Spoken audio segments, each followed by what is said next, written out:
오병이어라고 하는 그 기적이 담긴 내용입니다. 오병이어. 사실 이 오병이어란 말은 한문입니다. 한문. 오병, 5개 떡병자입니다. 이어, 2마리 물고기. 이렇게 떡 5개, 물고기 2마리로 많은 사람을 먹였던 기적. 그 다음에 또 7병이어가 또 있죠. 떡 7개, 물고기 2마리로 또 많은 사람을 먹인 기적. 예수님께서 많은 기적을 행하셨는데 그 기적 중에 마태, 마가, 누가, 요한복음의 그러니까 4복음서에 기록된 유일한 기적이 바로 이 오병이어의 기적입니다. 그만큼 이것이 주는 영적 의미가 있기 때문에 이렇게 기록된 거라고 믿습니다. 마태복음 14장, 마가복음 6장, 누가복음 9장, 요한복음 6장 이 4곳에 이 오병이어의 기적이 기록되어 있고 그 다음에 7병이어의 기적 비슷해요. 기적 스타일이 마태복음 15장, 마가복음 8장에 나와요. 마태, 마가에 기록됐어요. 그래서 우리가 이 오병이어의 기적을 통해서 또는 7병이어의 기적을 통해서 하나님께서 우리에게 뭘 말씀하고자 하시는가를 주목할 필요가 있다고 생각이 돼요. 자, 보세요. 이 오병이어의 기적은 어떤 기적입니까? 내용이 어떤 건지 여러분 아시죠? 물고기 2마리와 떡 5개로 남자만 5,000명. 그러니까 여자와 아이들까지 추산합하면 한 10,000에서 15,000명 정도 될 거라고 예상이 돼요. 그 많은 사람을 먹인 이 기적입니다. 7병이어의 기적도 남자만 4,000명이나 나와요. 그러니까 그것도 약 10,000여 명 정도 되는 그 인구를 예수님께서 이걸 먹이신 겁니다. 조그마한 이 한 사람의 1인분 식량을 갖고 먹인 기적입니다. 자, 보세요. 한 사람으로, 그러니까 한 사람 먹은 식량을 갖고 몇 명 먹었습니까?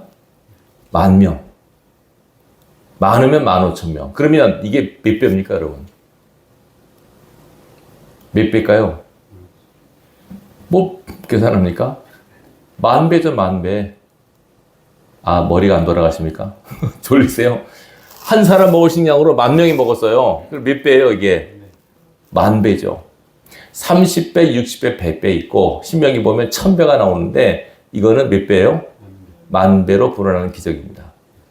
10,000배의 축복을 베푸신 하나님의 기적. 그래서 기록된 게 아닌가 생각이 되는데 그러나 더 자세히 보면 핵심은 이겁니다. 하나님은 우리를 먹이시는 분이다. 이것이 너무너무 중요합니다, 여러분. 그럼 사람이 태어나자마자 우리는 먹고 살아요. 엄마 저부터 먹고 삽니다. 계속 우리 먹고 삽니다. 적어도 하루에 3번은 먹습니다.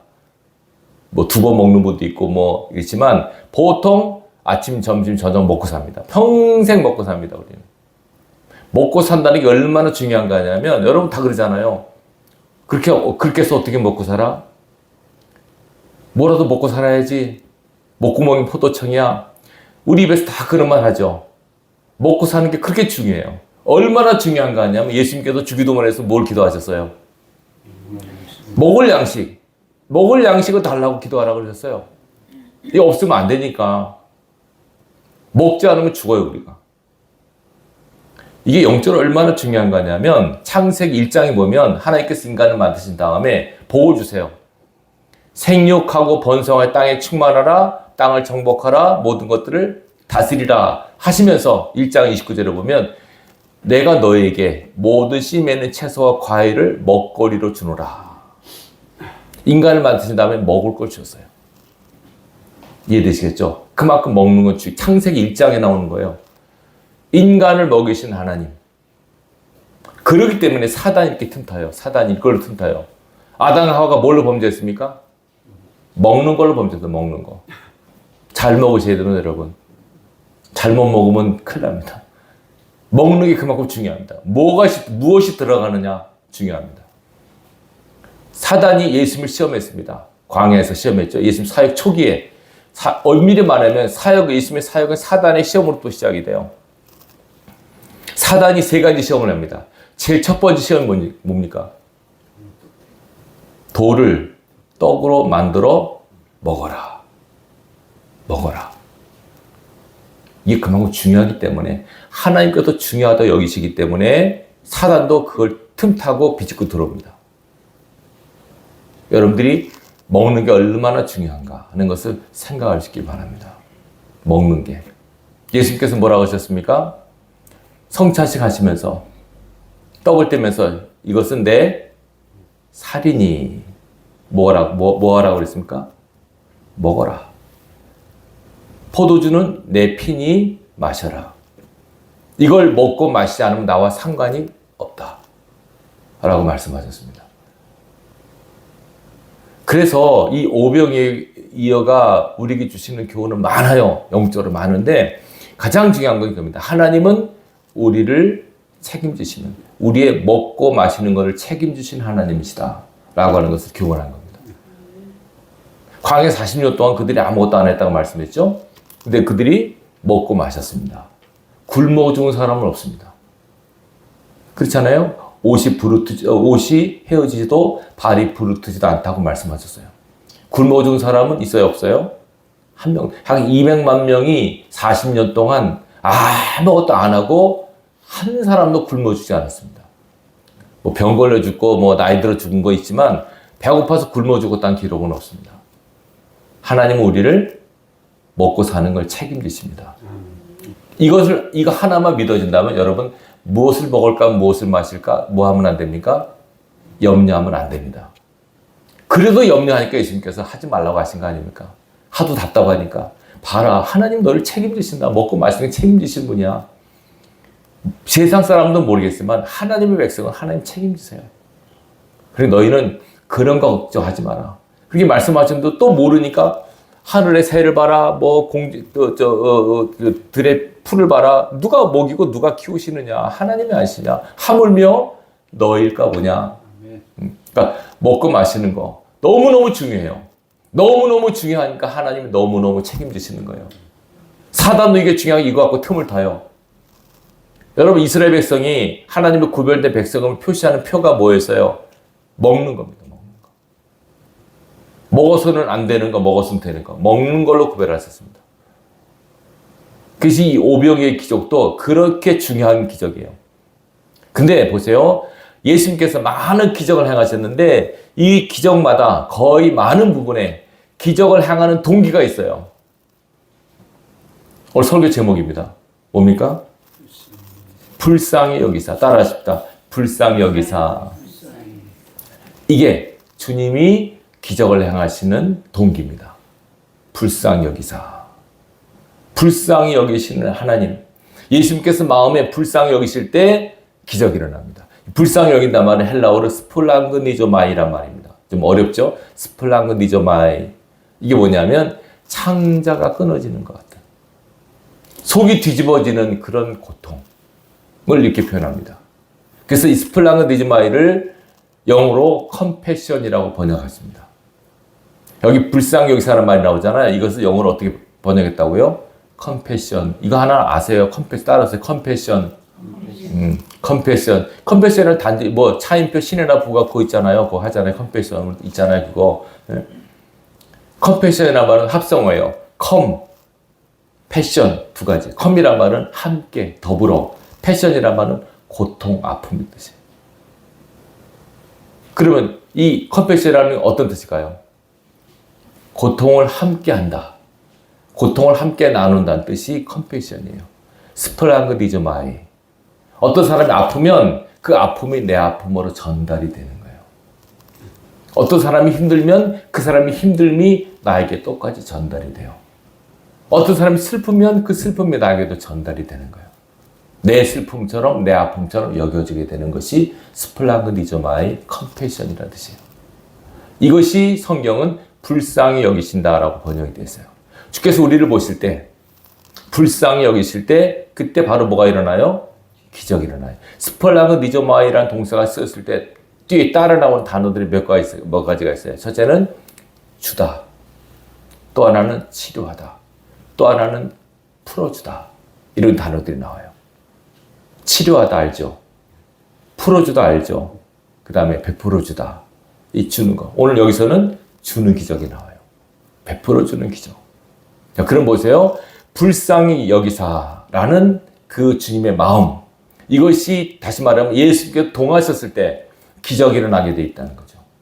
그러면 우리가 기적을 원한다면 하나님께서 우리를 보실 때 스플랑그디조마이 불쌍히 여긴다라는 하나님께서 우리를 보실 때 불쌍히 여기는 마음이 들 때 하나님의 기적이 일어난다는 것을 기억하셔야 돼요.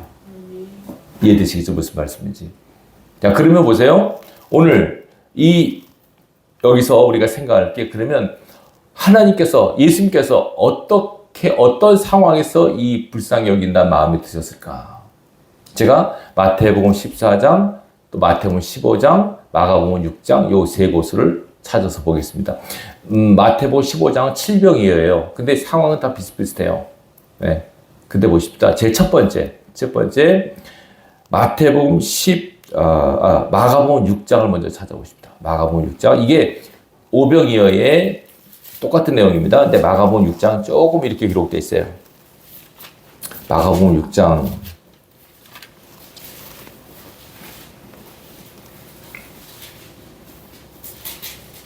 34절 보십시오. 이 오병이어의 기적을 일으키는 배경이 되는 사건인데 마가복음 6장 34절 같이 읽겠습니다. 예수께서 나오사 큰 무리를 보시고 그 목자 없는 양 같음으로 인하여 불쌍히 여기사 이에 여러 가지로 가르치시더라. 예수님께서 제일 첫 번째 불쌍히 여기시게 된 동기, 많은 무들이 예수님 따랐어요. 근데 예수님께서 왜 불쌍히 여기시다가 나옵니까 여기? 목자 없는 양들로 보인 거예요. 예수님 눈에는 많은 영혼들이 양으로 보였어요. 어떤 양이에요? 목자가 없는 양. 그러니까 양들이 목자가 있어야 되잖아요. 그죠? 그러니까 돌보는 자가 있어야 되는데 돌볼 자가 없는 양들로 보이니까 예수님께서 불쌍히 여기시는 거예요. 다시 말하면 예수님 당시에 그 많은 백성들을 이끌 만한 영적인 지도자가 없었던 거예요. 메시아가 없었던 거죠. 그러니까 예수님께서 불쌍히 여기시는 거예요. 마치 부모 없는 고아를 보는 마음. 아이는 키워야 되는데 키워야 될 사람 부모가 없어요. 이걸 보시는 하나님의 마음이에요. 고아 같은 당신의 자녀들을 보셨을 때 예수님께서는 어떻게 했다고요? 불쌍히 여기셨어요. 이게 너무너무 중요해요. 자, 보세요. 예수님께서 기적을 일으키실 때, 그죠? 사실 예수님을 따르는 사람들이 첫째는 말씀을 듣기 위해서 또 기적을 보니까 따랐어요. 어쨌든 그들이 따르는 이유 중에 하나는 너무나 그들의 삶이 어려웠어요. 왜냐하면 로마의 압제하에 있었거든요. 어려워서 로마의 식민자에 있었기 때문에 뭔가 자기들을 여기서 구원해줄 해방자를 기다리고 있었어요. 그야말로 메시아를 기다리고 있었어요. 세례요한이 먼저 나타났는데 기대했는데 세례요한 자기가 아니라고 그래요. 딱 보니까 예수님 저분 같아. 그래서 확신을 갖고 예수님을 졸졸졸 따르는 거예요. 약 만여 명 있는 사람이 따랐어요. 근데 이 사람들이 예수님을 따랐는데 여러분 하루에 보통 우리가 밥을 3끼를 먹잖아요. 그죠? 근데 칠병이요 기적 같은 데는요 어떤 데냐면 사흘 동안 따랐다 나와요. 사흘 동안. 며칠이요? 사흘 동안. 따르는 거예요. 배가 고파요, 안 고파요? 배고프겠죠. 근데 먹는 걸 잊어버리고 예수님을 또 따라와요. 그러니까 예수님 입장에서는 그들이 당신을 따르는 동기, 그 갈급해서 은혜를 사모하는 마음이 있어서 따르는 거 너무 귀하죠. 근데 그들이 먹어야 되잖아요. 먹을 게 없으니까 예수님께서 불쌍히 여기신 거예요. 자, 보세요. 왜 불쌍히 여기시냐면 목자 없는 양들. 양은 양이에요. 근데 이들을 먹이고 이들을 키우고 돌볼 목자가 없어요. 딴 거 아니에요. 양은 잘 먹이면 돼요. 풀을 먹이고 꼴을 먹이고 물을 먹이면 양은 잘 커요. 양을. 이들을 먹일 사람이 없는 거예요. 이들을 먹일 사람. 자, 이들을 먹일 사람이 없다는 것은 뭐예요? 참 목자가 없다는 거. 그들은 보세요. 이들이 지금 배가 고파서 따라요? 은혜가 고파서 따라요? 은혜가 고픈 거죠. 배가 고프다 벌써 갔을 거예요. 배는 고픈데, 육신은 배는 고픈데 더 갈급한 은혜. 은혜를 갈망하는 그 사람들을 보실 때 불쌍히 여기세요. 은혜를 갈망하는 사람. 칠병이어 기적을 이렇게 때 보면 예수님께서 그래요. 사흘이나 나를 따랐다 그랬어요. 근데 먹을 것이 없다 그랬었어요. 사흘 동안. 지금처럼 무슨 뭐 CU나 이런 뭐 편의점이나 곳곳에 있으면 근데 그때는 그게 없잖아요. 자기 동네를 떠나서는 그 뭐 어떻게 먹어요? 그러니까 계속 따라 말씀을 듣고 기적을 보고 이렇게 주님을 좋아서 그리고 기다렸던 그 메시아가 아니까 저분 메시아 같아. 메시아 맞아. 자기들끼리 옥신각신 했겠죠. 그러면서 줄줄 따라다니는 거예요. 예수님께서 그 은혜를 사모하는 그들의 그 마음 너무 귀해요. 근데 채워지질 않는 거죠. 더군다나 그 육신이 배가 고파요. 여러분, 은혜를 사모해도 주님을 따르는, 다시 말하면 영적인 배고픔과 육신의 배고픔인데, 만약에 이들이 육신의 배고픔에 치우쳤으면 주님을 따르다 말았을 거예요. 아이고 배고파 안 따르겠네. 주님이 귀하지만 나도 먹고 살아야지. 지금 내가 뭐하러 여기까지 며칠 동안 따라다녀? 그럴 텐데 이들은 굶는 거 생각하지 않고 일단 주님을 따른 거예요. 칠병의 기적일 때 나오잖아요. 보세요. 마가복음 8장을 보세요. 뭐라 나오는가? 마가복음 8장 보세요. 2절. 마가복음 8장 2절. 이거 칠병의 기적인데요. 보세요. 뭐라고 나옵니까? 마가복음 8장 2절입니다. 시작. 내가 무리를 불쌍히 여기노라. 그들이 나와 함께 있은지 이미 사흘이 지났으니라 먹을 것이 없도다. 그러니까 사흘 동안 주님을 따라다닌 거예요. 이 사람들이 뭐 주님 따를 때 뭐 도시락 싸고 왔겠습니까? 이거 그냥 따라다니다 보니까 계속 말씀에 끌리고 은혜에 끌리다 보니까 졸졸졸 따르는 거예요.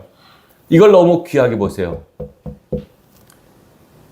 육신의 배는 고프지만 영적인 갈망에 대한 갈급함, 영적인 갈망을 갖고 주님을 따르는 사람들을 주님께서는 기뻐하세요. 귀하게 보시고 불쌍히 여기세요. 여러분, 은혜를 사모하는 마음으로 주님을 따르셔야 돼요. 아멘. 사실 교회 나오는 이유가 뭐 먹고 살기 위해서 하는 건 아니잖아요. 그렇죠? 먹고 살기 위해서 하는 건 아니죠. 하나님의 은혜를 사모하는 마음으로 오는 거죠. 예배도. 물론 우리 예배 드리는 게 뭐 우리의 의무고 책임이고 하지만 또 우리가 말씀을 듣는 것은 은혜를 받기 위해서 듣는 거 아닙니까? 은혜를 사모해서. 이걸 하나님께서 기쁘게 여기세요. 귀하게 보시고 불쌍히 여기세요. 나의 연약함, 나의 힘듦에도 불구하고 은혜를 갈망하는 그 무리를 주님께서는 불쌍히 여기신다는 걸 기억하세요. 그러니까 여러분들이 이렇게 새벽에 이게 일어나서 나오고 또 수요 예배 나오고 어떤 예배 시간마다 열심히 나오는 그 모습이 너무 귀한 거예요. 하나님께서 사랑하시고 기뻐하시고 불쌍히 여기세요. 네. 그렇게 은혜를 사모하는 걸 너무 하나님 기뻐하신다는 걸 기억하시기 바래요. 불쌍히 여긴다는 말은 좋은 의미예요. 나쁜 의미가 아니에요. 나쁜 사람을 보고 불쌍히 여긴다는 말 안 하잖아요. 너무 하나님이 기뻐하시는데 뭔가 안타까움이 있는 거죠. 그래서 불쌍히 여기는 거예요. 은혜가 채워지지 않아서 갈급해하는 그 심령. 그걸 하나님께서 불쌍히 여기세요. 여러분 계속 하나님의 은혜를 갈구하십시오. 은혜를 갈망하시고 예배를 드리시고 말씀을 들으세요. 하나님께서는 그거를 기뻐하시고 불쌍히 여기세요. 그 자체를 불쌍히 여긴다는 게 아닙니다. 은혜를 사모하는데 보세요. 영적인 갈급함은 지금 예수님 말씀을 듣고 채우는데 육신의 배가 안 채워지는 거예요. 육신의 배가. 자, 그럼 보세요. 그러니까 다시 마가복음 8장 보세요. 그들이 먹을 것이 없도다 말씀하세요. 먹을 것이 없단 말은 뭐냐면 잘 들으세요. 먹을 것이 없다. 먹거리가 없다. 먹어야 사는데 다시 말하면 육신으로 밥을 먹어야 돼. 먹을 것이 없다. 이거는 뭘 뜻하냐면 가난을 상징해요. 가난. 가난한 자를 불쌍히 여기신 하나님이세요. 아시겠습니까? 부자를 불쌍히 여기지 않습니다. 건강한 자를 불쌍히 여기지 않고 가난한 자, 배고픈 자를 불쌍히 여기시는 하나님이심을 보여주고 있어요. 특별히 은혜를 사모하는 가운데 보세요. 은혜를 사모하는 다차는 귀한데 영적인 은혜는 배고파하는데 육적인 배고픔도 같이 오잖아요. 지금. 근데 지금 육적인 배고픔을 영적인 갈급함이 더 세니까 영이 육을 이기는 거예요. 아시겠죠? 육이 영을 이기면 따르지 않습니다. 아이고 내가 못 따라가겠다. 주님 말씀도 좋은데 내가 먹고 살아야지. 여기 언제까지 쫓아야지 모르겠다. 그러면 못 쫓아가는 거죠. 근데 배고프고 하는데도 영적인 갈망이 크니까 따라다니는 거예요. 주님을 따르다가, 잘 들으세요. 주님을 따르다가 예수를 믿는데도 가난하거나 물질이 없으면 걱정하지 마세요. 이 가난함, 이 배고픔을 주님께서 채우시잖아요. 어떻게 채우세요? 그들에게 먹을 거리를 주세요. 그죠? 예수님 두 가지 다 주시는 거예요. 말씀으로 먹이시고 오병이어로 먹이세요. 영과 육을 먹이세요. 얼마나 많이 먹었냐면 그들이 먹고 남았어요? 모자랐어요? 남았어요. 오병이어에는 12강제가 남았고 7병이어에는 7강제가 남았어요. 남았다는 것은 뭘 뜻하냐면 충만하다는 뜻입니다. 하나님께서 우리를 먹이시는데 주시는데 충만하게 주신다. 이걸 상징하고 있습니다. 배고픈 자를 먹이시는 하나님이세요. 당신을 따르고 은혜를 사모하다가 육적으로 힘들고 공부하잖아요. 배고프잖아요. 물질이 없잖아요. 그럼 하나님께서 물질에 책임진다고 하는 걸 상징으로 보여주는 거예요. 계속 따르기만 하면, 붙어 있기만 하면 하나님이 채우신다고 하는 걸 상징해요. 만약에 하루 이틀 따라다니 아우 안 되겠다. 말씀도 좋고 귀하지만 내가 배고파서 안 되겠다. 먹고 살아야지. 우리 뭘 먹고 사냐? 가야겠다고 집으로 갔으면 이 은혜를 체험 못했을 거예요.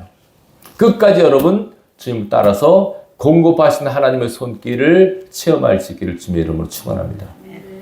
이거 불쌍히 여기신다 이 말은 너무너무 중요합니다. 하나님께서 우리를 불쌍히 여기실 때 거기서 기적이 일어납니다. 초월적인 역사 일어납니다. 자, 은혜를 사모하는 사람, 영이 육을 이기는 사람을 기뻐하시고 불쌍히 여기시고 그 다음에 배고픈 자, 가난한 자를 불쌍히 여기시고 그 다음에 다시 마태복음 14장을 보세요. 오늘 본문이죠. 마태복음 14장입니다. 이거 제가 지금 왔다 갔다가 말씀드렸어요. 마태복음 14장 오늘 본문에 보면 14장 14절 보십시오. 마태복음 14장 오늘 본문입니다. 14장 14절 시작. 예수께서 나오사 큰 무리를 보시고 불쌍히 여기사 그 중에 있는 병자를 고쳐주시니라. 뭘 보고 불쌍히 여기신 겁니다. 병자들. 아픈 사람들. 그 많은 무리들이, 그죠? 예수님 따르는 무리 중에선 아픈 사람이 많이 있었어요. 왜 따랐을까요? 병 고침 위해서. 예수님 병 고쳐주시니까. 치유를 위해서 따라다니는 거죠. 예수님께서는 이 아픈 사람, 육신이 성하지 않는 병자를 보시고 불쌍히 여기셨어요. 저 몸으로 여기까지 따라오네. 저 상태로 끝까지 나를 따라오네. 그걸 보시고 예수님은 병자를 불쌍히 여기세요. 이것이 스플랑그리저마이 아픈 사람을 볼 때 같이 아파하는 주님의 마음이에요. 배고픈 사람을 볼 때 같이 배고파하는 주님의 마음이에요. 네. 은혜를 삼하는 그러나 채우지 않는 그 갈팡 때문에 헤매는 그 사람들을 보시는 그 주님의 마음이 여기 나와 있어요. 이 사람들을 주님이 채우세요. 하나님은 채우시는 하나님이세요. 배불리세요. 물론 육적인 배고픔은 영적인 배고픔이 더 중요하죠. 이 사건이 이 오병이의 기적이 제자들은 나중에 어떻게 오해를 하냐면 사람들이 예수님 따라다니까 배는 안 곪겠네. 우리를 먹이시고 입히시잖아. 우리 배불리시잖아. 예수님 따라다니면 좋은 말씀도 듣고 굶지는 않을 것 같아. 저렇게 먹여주시니까. 근데 예수님께서 사실 그들의 육신의 배는 불렸지만 예수님께서 이렇게 기적을 일으키신 목적은 뭐라고 나옵니까? 나는 너희를 먹이는, 너희 영을 먹이는 생명의 떡이다. 생명의 떡이심을 이 기적은 보여주고 있어요. 그래서 이 기적이 마태, 마가, 누가, 요한복음 다 기록되어 있는 거예요. 예수님은 생명의 떡이시다. 너희가 나를 먹어야만 산다. 이것을 보여주는 거예요. 광야에서 만나가 예수님이 상징한다고 말씀드렸잖아요. 신령한 떡이라고. 이것도 똑같아요. 이것도 예수님께서 당신이 떡이심을 말씀하는 거예요. 떡이심을. 너희가 나를 먹으면 산다. 아멘. 그럼 지금 우리가 어떻게 예수님 먹습니까? 아까 제가 말씀드렸죠? 네, 말씀을 먹는 겁니다. 말씀. 지금 우리는, 여러분은 말씀을 먹고 있습니다. 이 기적이 의미하는 건 뭔지 아시죠? 나는 너희를 먹이는 하나님이야. 너희가 내가 준 걸 먹었지? 너희가 나를 이렇게 먹으면 너희가 살아. 그러면 결론입니다. 주님께서 이런 사람들 불쌍히 여기신 것처럼 우리도 불쌍히 여김을 받은 우리도 이런 사람들을 보면은 불쌍히 여기셔야 됩니다. 아픈 사람, 병자, 가난한 사람. 성경에 나오죠. 고아나 과부나 나그네나 이방인들 불쌍히 여기셔야 됩니다. 이 컴패션이라는 말은 맞죠? 그들의 공감돼요. 그들의 고통이 나의 고통이 되고 그들의 슬픔이 나의 슬픔이 되는 그런 영적 공감대가 형성이 될 때 하나님께서 축복하십니다. 원래 여러분 우리 교인들 가운데 모르겠지만 부자들 있잖아요. 부자들. 그죠? 강남에 뭐 부자들이 많아요. 큰 게도 뭐 몇십억 간 사람이. 그 사람들 왜 부자 된지 아세요? 돈 열심히 벌었겠죠. 근데 왜 하나님께서 부자를 만든지 아세요? 가난한 사람 섬기라고 준 거예요. 그거. 그래 축복의 사명이 깔려 있어요. 항상. 축복받았다고 축복하지 말고 축복 뒤에 사명이 있다는 걸 모르면 축복이 그 사람이 재앙이 돼요. 축복이. 따라하십시다. 축복 뒤에는 사명이 있다. 부자가 됐어요. 몇 억이 있어요. 그거 뭐야 이제 써야 돼요. 가난한 사람, 어려운 교회, 선교사들, 오지 낙태 사역하는 하나님의 종들 줘야 돼요. 베풀어야 돼요. 그게 사명인데 축복만 받고 사명 감당하지 않으면 하나님 앞에 가서 책만 받습니다. 야단 맞습니다. 그거. 한 달란트입니다. 그 사람은. 아무것도 안 썼기 때문에. 기억하시기 바랍니다. 아멘. 하나님께서 우리를 불쌍히 여기셔서 오늘 우리 여기 있고 이 불쌍히 여기는 스플랑그디즈마 이 마음을 여러분들도 품으셔야 됩니다. 여러분 이 자리에 우리 모든 교우들은 다 하나님께서 불쌍히 여기신 분들입니다. 불쌍히 여깁니다. 제가 기도하잖아요. 뭐 자랑은 아닙니다만 기도하면 여러분들의 아픈 고통이 느껴지는 거예요. 얼마나 험악한 삶을 살았다는 거, 힘든 삶을 살았다는 게 느껴져요. 그 불쌍히 여기는 마음이에요. 이거는 제 마음이 아니고 하나님께서 여러분을 보시는 마음이에요. 불쌍히. 그런데도 이렇게 은혜를 받게 새벽에 나오고 막 기도하러 나오고 이거 하나님 불쌍히 여기시기 딱 좋은 코스예요. 진짜예요. 여기 겸손하고 인내하면 하나님의 기적이 나타나게 되어 있습니다. 근데 이게 뭡니까? 하나님 이러면 안 됩니다. 그럼 파토라는 겁니다, 여러분. 아시겠죠? 계속 하나님 보실 때 불쌍히 여기는 마음 들도록 겸손하게 인내로 열심히 주님을 따라가십시오. 하나님께서 때가 있습니다. 저절로 되는 거 아닙니다. 때가 있습니다. 칠비영이어는 사흘 동안 그들이 기다렸습니다. 사흘 동안. 주께서 보시지 않습니까? 근데 오병이어는 뭐 며칠이라는 말은 없어요. 오병이 기적은. 그러나 또 저물 때가 해가 져서 주님께 너무 안타까우셔서 한 끼라도 굶는 거 안타까우시니까. 뭐 3절 보세요. 만일 내가 그들을 굶겨 집으로 보내면 길에서 기진하리라. 그 중에는 멀리서 온 사람들도 있느니라. 그냥 못 보내겠다는 거죠. 이 사람 중에서 멀리서 온 사람들이 있다. 이대로 보내면 허기질 것이다. 그래서 이게 긍휼한 마음을 가진 사람들의 모습이에요. 여러분들이 배고픈 사람, 병든 사람 볼 때 이런 마음이 동할 수 있길 바랍니다. 진짜입니다, 이거. 어떤 사람은 가난한 사람 보면 이거 얼마나 게으르게 살았으면 저렇게 살까? 그렇게 하면 그거 아니에요. 병든 사람 보면 얼마나 함부로 굴렸으면 저렇게 병이 나나? 이렇게 하지 마시고. 연약한 사람 보고 불쌍히 여길 때 하나님의 마음입니다. 그게. 아픈 사람, 고통한 사람, 슬픈 사람, 힘든 사람 보고 불쌍히 여길 때, 위하여 기도해 줄 때 거기 하나님의 능력이 나타납니다. 하나님의 기적 그때 나타납니다, 여러분. 우리가 기억하시고 지금 여러분은 하나님께서 불쌍히 여기고 계십니다. 아시겠습니까? 불쌍히 여기십니다. 이제 하나님께서 기적을 베푸실 겁니다. 평소의 삶이 중요해요. 하나님의 긍휼을 이끌 만한 삶을 살아가시기 바라요. 아시겠습니까? 하나님 불쌍히 여기는 마음 딱 갔을 때 그 사람이 기적이 일어납니다. 이 사람들 보세요. 이 10,000명이라는 사람들 그냥 쫄래 따라다니는 거예요. 예수님한테 밥 달라고 그러지 않았어요. 먹을 거 달라고 그러지 않았어요. 그냥 말씀만 사모했어요. 말씀만. 예수님께서 책임지십니다. 하나님께서 보실 때 긍휼을 입을 만한 삶을 살아가시고, 또 하나 여러분도 또 다른 사람 올 때 긍휼한 마음을 달라. 긍휼한 마음으로 그를 보시기 바래요. 아유, 왜 저렇게 살까? 한심해, 두심해 이러지 마시고 불쌍히 여기시고 축복해 주시고, 그럴 때 여러분들이 하나님의 긍휼을 던지게 됩니다. 아멘. 이 원리를 기억하시고 불쌍히 여김을 입은 사람으로, 남을 불쌍히 여기는 사람으로 살아갈 때 하나님의 기적이 그를 통해 나타나게 될 것입니다. 이 은혜가 있길 주님의 이름으로 축원합니다. 아멘.